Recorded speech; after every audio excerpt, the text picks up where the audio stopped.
नमस्ते सभी को, मैं हूँ सृष्टि और आज हम Bhagavad Gita chapter 8 attaining the supreme के श्लोक 22 को कवर करने वाले हैं। रोज की तरह पहले मैं संस्कृत में श्लोक को पढ़ूंगी, उसकी इंग्लिश ट्रांसलेशन को देखेंगे और मीनिंग को समझेंगे। तो चलिए शुरू करते हैं। पुरुषा सा परा पार्था भक्त्या लभ्यास तव अनन्या यस यन्तस्थनि भूतनि येना सर्वम् इदं ततम्। The Supreme Personality of Godhead, who is greater than all, is attainable by unalloyed devotion. Although he is present in his abode, he is all pervading and everything is situated within him. ठीक है। सो यहाँ पे जो बोला गया है कि जो सुप्रीम पर्सनैलिटी ऑफ गॉडहेड है वो इज ग्रेटर देन ऑल, जो सबसे बड़े हैं, is attainable bye unalloyed devotion. उनको कैसे हम प्राप्त कर सकते हैं? अगर हम पूरी शुद्ध भक्ति करते हैं उनके प्रति। अनअलॉयड, अलॉय का क्या मतलब होता है पता है? एक मेटल के साथ में जब दूसरा मेटल को मिला दिया जाता है तो उसको बोलते हैं अलॉय। तो अगर हम अपने भक्ति को प्योर ना रख के उसके साथ में कुछ मिला देते हैं, अगर कुछ भी कंटेमिनेशन हो जाता है तो फिर वो प्योर नहीं रहती। तो प्योर होना मतलब बस शुद्ध भक्ति है, सिर्फ भक्ति ही है, कोई क्वेश्चन नहीं है, कोई डाउट नहीं है, कोई संदेह नहीं है, कोई फॉर्म ऑफ ऐसा नहीं है कि मुझे ये चीज़ नहीं पता है, ठीक है, मुझे ये चीज़ में बिलीफ नहीं है, ऐसा नहीं होता है। Although he is present in his abode, he is all pervading. वो अपने ही धाम में है, अपने लोक में है, लेकिन वो सर्वत्र है, सर्व जगह पे वो अवेलेबल है। ही is all pervading and everything is situated with in him. सब कुछ उनके ही अंदर वास करती है, सब पूरी पृथ्वी उनके ही अंदर है, पूरी धरती, पूरी दुनिया, पूरी यूनिवर्स उनके ही अंदर है। सो यहाँ के एक्सप्लेनेशन को समझ लेते हैं। It is here clearly stated that the supreme destination from which there is no return is the abode of Krishna, the Supreme Person. The Brahma Samhita describes this supreme abode as Ananda Chinmaya Rasa, a place where everything is full of spiritual bliss.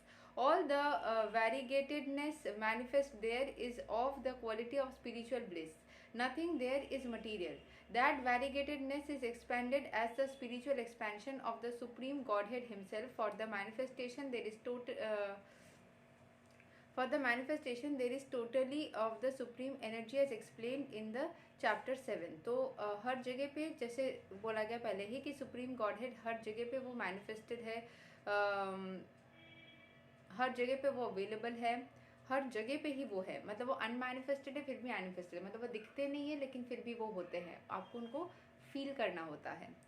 So as far as the material world, अगर आपने ठान ली ना ईश्वर के हाथ में सब कुछ छोड़ दी ना, तो आपके साथ में कभी भी ऐसा सिचुएशन नहीं आएगा जो कि आपको पसंद नहीं आएगा। ईश्वर अपने भक्तों को कभी भी दर्द में नहीं रखते हैं, वो अपने सारे भक्तों को ना एक कर देते हैं। अगर आप गलत डायरेक्शन में जा भी रहे होंगे, अगर आपने ऐसा कुछ सोचा कि नहीं मुझे ये नहीं करना है, मुझे वो करना है, एंड वो चीज़ आपके लिए सही नहीं है, तो वो खुद आपके चेतना में ही उस चीज़ की बदलाव कर देते हैं, ताकि आप खुद ही कुछ चीज़ें जो आपके लिए सही नहीं है आप खुद ही वो नहीं चाहोगे, एंड जो आपके लिए सही है आप खुद ही उस चीज़ को चाहोगे, एंड आपकी चाहत से ही उसकी मैनिफेस्टेशन, उसी विल पावर से, उसी इच्छा शक्ति से ही उस चीज़ की मैनिफेस्टेशन गॉड करते हैं। ठीक है।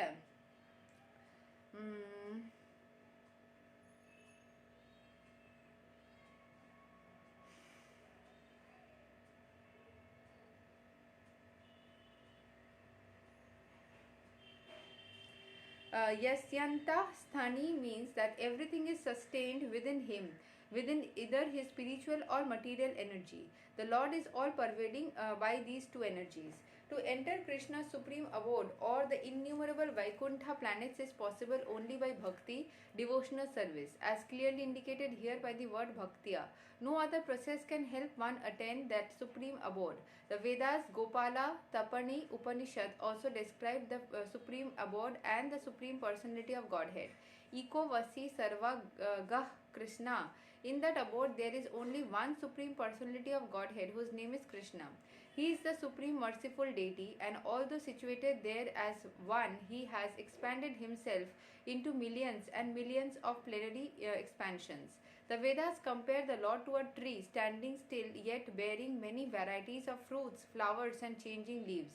The plenary expansions of the Lord who proceed over the Vaikuntha planets are four-armed, and they are known by the variety of names Purushottama, Trivikrama, Keshava, Madhava, Aniruddha, Rishikesha, Sankarsana, Pradyumna Pradyumna, श्रीधरा, Vasudeva, Damodar, Janardan, Narayan, वमन, पद्मानभा etcetera. जैसे इस different forms में, मतलब जो कृष्ण भगवान है ना वो विष्णु के रूप में स्थित है, तो ये सारे रूप उनका, ये सारे नाम उनका है। The Brahma Samhita also confirms that although the Lord is always in the supreme abode, Goloka Vrindavana, he is all pervading, so that everything is going on nicely.